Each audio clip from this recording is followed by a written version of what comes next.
না দেখেন, সবার শেষে মনে হয় আমরা প্র্যাকটিস শুরু করছি বিকজ অফ একটা কারণ ছিল যে আমরা ফুল গিয়ার্স নিয়ে নামতে চেয়েছিলাম, যেটা টিম ম্যানেজমেন্ট মানে ব্যবস্থা করেই কিন্তু প্লেয়ারদেরকে খুশি করেছে যে না আমরা পুরো টিম এখনও হইতে পারিনি, যদিও ফরেন প্লেয়ার আসেনি, বাট আমরা গিয়ার্স নিয়েই নেমেছি এবং আমার কাছে মনে হচ্ছে প্র্যাকটিস সেশনটা মানে আজকের দিনের মতন খুব ভালো হয়েছে। যে লোকাল প্লেয়াররা আছে সেগুলো নিয়ে আসলে কতটুকু সন্তুষ্ট আপনি কোচ হিসাবে?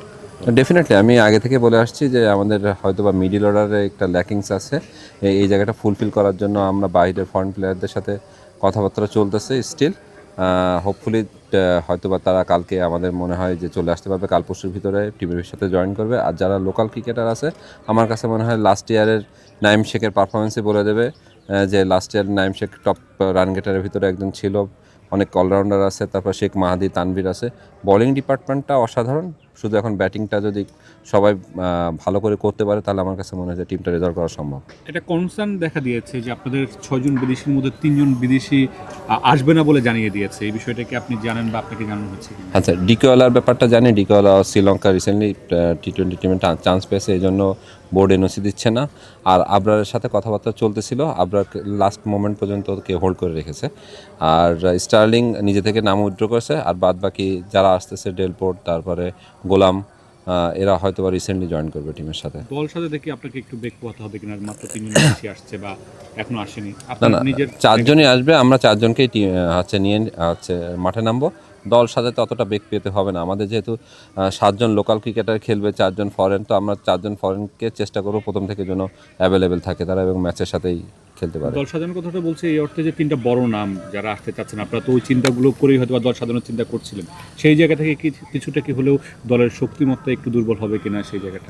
না, যদি ডিকলার কথাটা চিন্তা করেন, Dickwella as a keeper cum batsman হিসাবে জয়েন করতো, অ্যাজ এ ওপেনার হিসাবে সে করতো। বাট আমরা যাদের সাথে কথাবার্তা চলছে, ডেলপোর্ট সেও কিন্তু ওপেনার।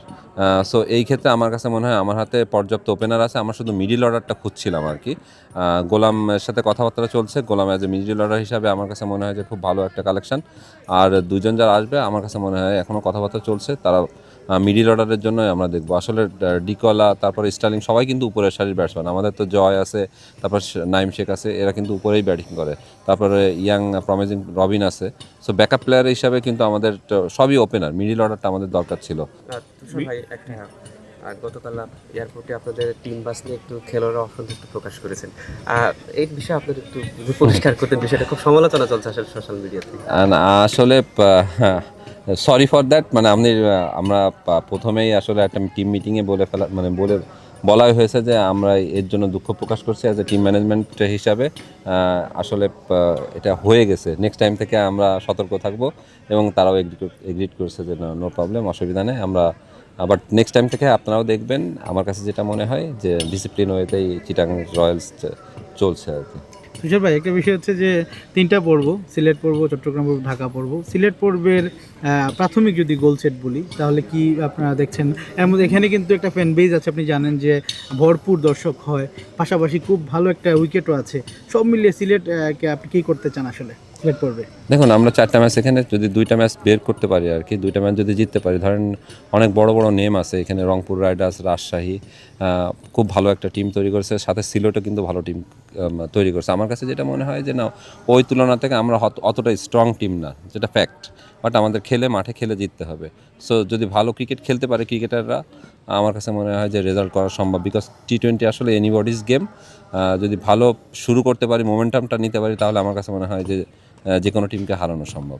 ভাই, 2জনের সাথে কথা চলছে বলছেন, কি একটু জানানো যায় মিডল অর্ডার আসলে আপনারা কাদেরকে খুঁজছেন বা কাদের সাথে আলোচনা করছেন? এখনও কনফার্ম হয়নি, কনফার্ম হলে আপনাকে আমি জানাতে পারবো। আদারওয়াইজ আসলে ম্যানেজমেন্ট যাদেরকে আসলে চুজ করছে, তা আমি মানে প্র্যাকটিসের ভিতর ছিলাম বিদায় এটা আসলে মিস করে গেছি। তো চট্টগ্রাম আসলে বোলিং সাইডে বাংলাদেশি যে ক্রিকেটার আছে তাদের উপরেই খুব বেশি নির্ভরশীল কিনা, বা কোনো বড় নাম আসছে কিনা? না, অবভিয়াসলি আমরা যেটা ল্যাকিংস আছে সেটা ফুলফিল করার চেষ্টা করছি।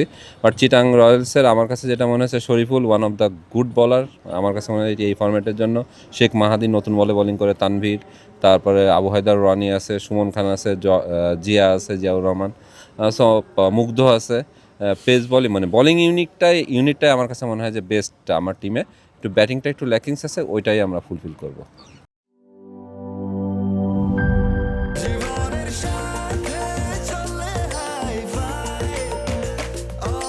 স্বাস্থ্যকর অল টাইম, সব সময় অল টাইম হেলদি লাইফ।